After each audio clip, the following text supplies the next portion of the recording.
So if I go like this, May is ready. If I go, I know Chef Ben's ready.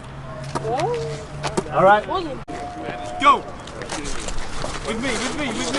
Hey, there you go. Finish it off. Oh, over. Oh, this is How many layups can you guys make as a team in 5 minutes? one. What's that?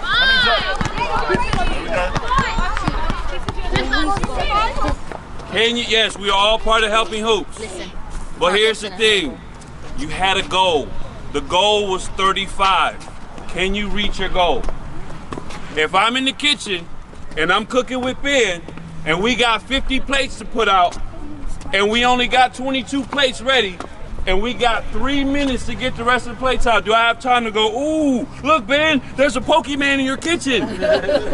You don't have time for that. A lot of you guys are in line like, oh my God. And then he's like, totally. And then I said, oh my God.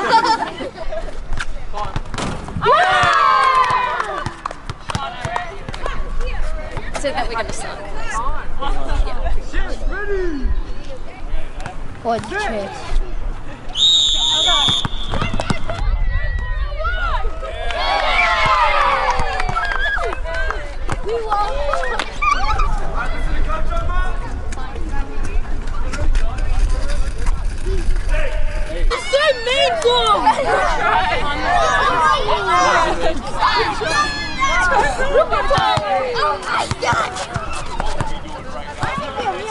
Oh my God! Chef! He's awesome. Yeah, now pay attention. Yeah, You're a chef. Oh, chef, you're on the court right now.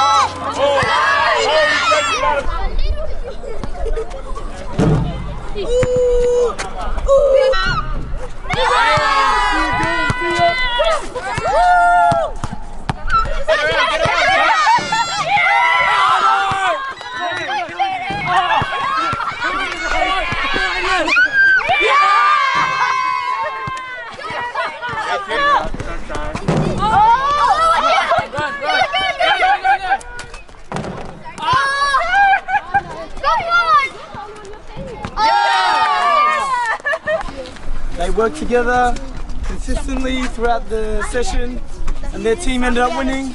But more importantly, hopefully we all had fun.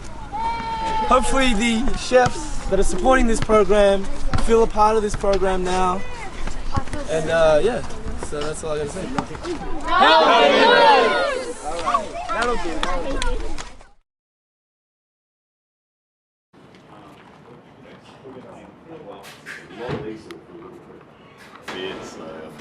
There'll probably be more adventures. Yeah.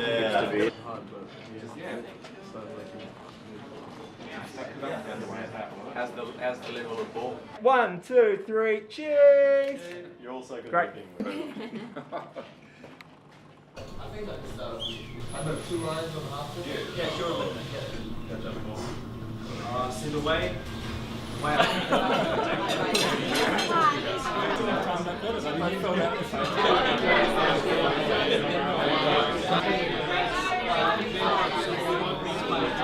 And then did the dogs work the point finding the trouble? Yeah, and then some you should dip into the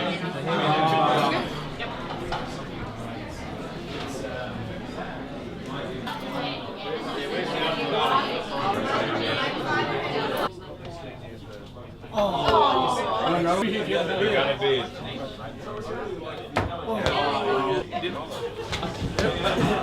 Next one.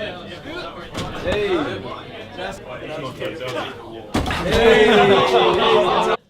Wait like 4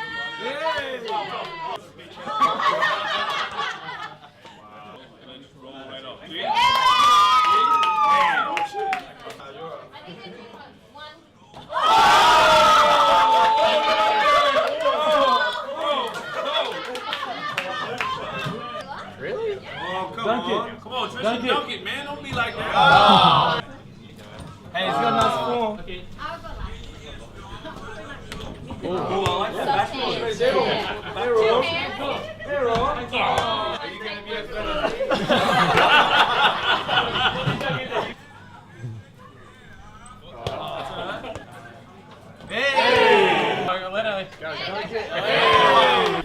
là that's Hey.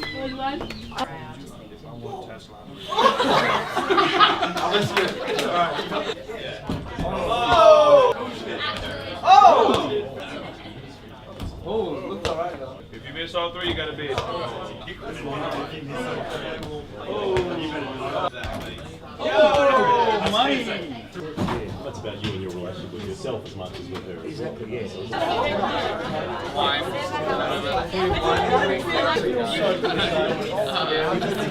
You enjoy your dinner?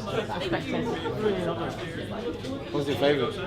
I think it's might be the first for the Ragu beef. It's on. He gets a prize. He gets a prize. Thanks, guys. Amazing. Cool patches. Oh, cool. I'll stick it on what you wanted. Yeah, exactly. Thank you, guys. Cheers. Just on, well, on a few things on what helping hoops. Chocolate Lombardo. Do you mind if I get a picture with you and Pat? Oh yeah. I you as well. Oh, you well? Okay, sure. About 5 years ago, I was coaching youth basketball.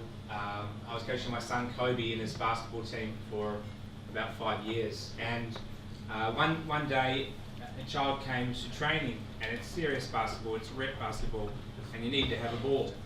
And I said, to the child, he didn't come with a ball. I said, where is your ball? And he said, well, I don't have a ball. I said, well, why don't you have a ball? You need a ball for training. He said, well, my parents can't afford a ball. And I said, well, what do you train at home with? What do you shoot baskets, in your hoop with? And he said, well, I don't have a hoop.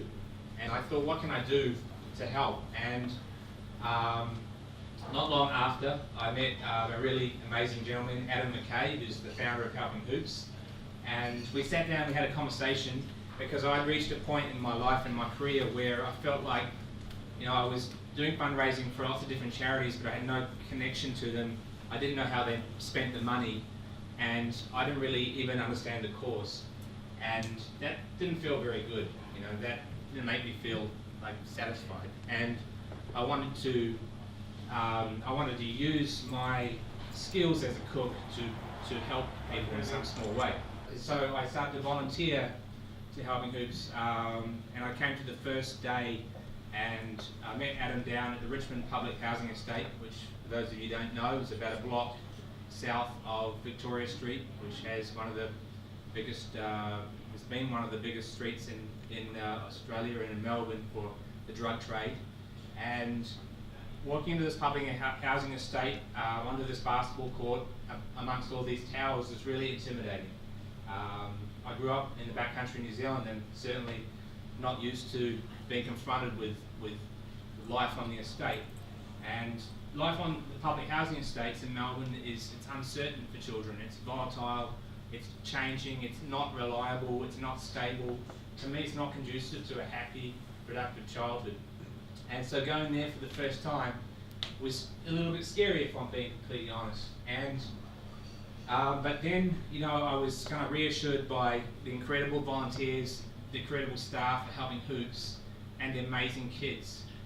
And I went back week and week after, and I went back almost every week for a year, and I saw the development of these children, and I began to see how Helping Hoops was improving their lives and giving them, these skills that they and these values and the support that they weren't getting from home. As yesterday, I took several of the chefs to the program at Richmond for 2 hours, and they trained with the kids and they interacted with the kids on the estate, and they all said, wow, it's so important to these children, the work that Helping Hoops is doing. It's like really profound, and they could see it just from one visit, and I could see it from just one visit, and it really blew me away. And over the course of the last 3 or 4 years since I've been involved and been fortunate enough to be an ambassador, I've seen so many children kind of grow up through the program and really develop, and they're really the most incredible children, and all they needed really was a little bit of moral support, a little bit of guidance, and basketball is the vehicle for that positive change. I mean, everything in these 4 walls was because of my childhood, because of the support of my parents.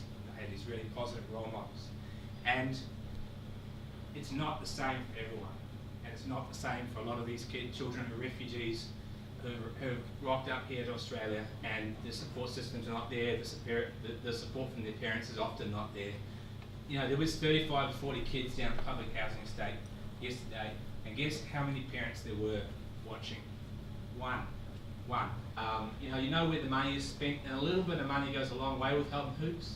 And then there's the staff, which are very minimal, and the volunteers, which are really significant, and those are just the most exceptional group of people you could meet, and all believe in the kind of common cause. And so it's been, you know, really inspiring. And so for me, I've got 10 times in return through the spirit of the children, the spirit of the organisation, and the way that those people have made me feel, and what I've learned from from the children since I've been volunteering and involved. So I feel incredibly fortunate to be associated with it. So these people have come from all over the country, and they've paid for their own airfares, their own accommodation. They've bought their own ingredients. They've paid for their own ingredients to do the dinner. So they've really sacrificed. And time is a precious commodity for a chef, especially, you know, many of these great people have families, and you know, they don't have the time to do this sort of thing, to be completely frank. And so I'm incredibly grateful, and I'm incredibly proud of all of them. And I got an email about 3.5 years ago from a guy called Shewry, and as you can tell, I had no idea who the hell Shewry was. I didn't know what an Attica was. So obviously I didn't, you know, roll in these kind of circles. But he said, look, do you want to come into my restaurant and you know, look, I'd love to have a chat about what you guys are doing. I didn't hit Google, maybe should have, but I came in. I think we sat at one of the tables over there, and we had a good chat. And probably wasn't until weeks or maybe even a month or so later that I realised exactly the level that Attica was at, and the achievements that Ben had achieved as a chef, as a person as well. But it was too late by then. Ben was just Ben. It's all about just being there consistently, making the promises to these kids and keeping the promises to these kids each and every week. And to be honest, that doesn't always happen. A lot of the kids we deal with have promises broken on a regular basis. So before we even bounce a basketball, just by being there, we've kept that promise. That's really, really, really important to everyone who's involved. We feel we've got something of value to give to the community. We feel we've been doing a good job. We also realise that the more we have, the more we can do. And nights like tonight are a huge step forward in breaking down those barriers that stop us from accessing more communities. I'm pleased to announce tonight that by the success of this dinner, so Ben Shewry and friends, you cook for kids, inaugural. You never know, may happen again.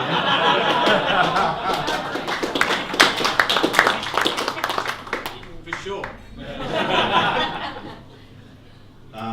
We'd love to do it again, but look, by the success of this event tonight, Helping Hoops will be opening up 3 new programs between now and mid-2017.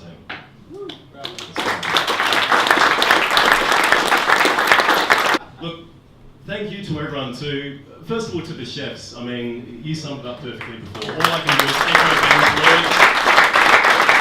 Guys, donating your time, your efforts. Yeah, come down, please do. Stars of the show.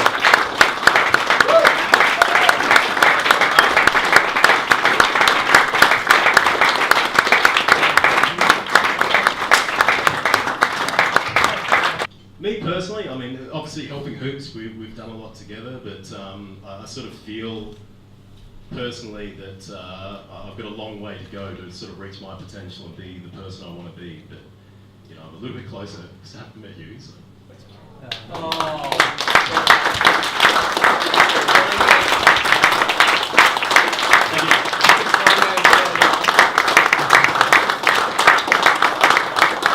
And from my perspective, and I'm sure these guys feel the same, it's great for us to be able to do this. It's great for us to be able to do things that we never thought or dreamed of when we were kids, like these young kids that we saw. I felt like saying to them yesterday, if you have a dream, believe you can make it happen, because you can if you've got the right start in life, as Ben said. As great as it's been working with all the chefs today and what we did yesterday. You know, meeting the kids and being a part of that from sort of a grassroots point of view. I actually feel like I've grown a lot because of that, which from my point of view, you know, aside from the fact that it's helping so many kids, it's done a lot for me personally, and yeah, I'd do it all again. I suppose it has been an eye-opening experience, and it's been a pleasure actually to also spend some time with these guys. And you know, we all have busy lives, and we don't have the opportunity to, you know, spend some time with each other. So the camaraderie and support we offer each other and friendship is really special to me. But it's also been great being here at Attica and having the support from, you know, one of Melbourne's most gun teams. So that's been a pleasure. Thank you to Adam, Helping Hoops team, Ben, for letting us be involved. It's very special to the amazing people.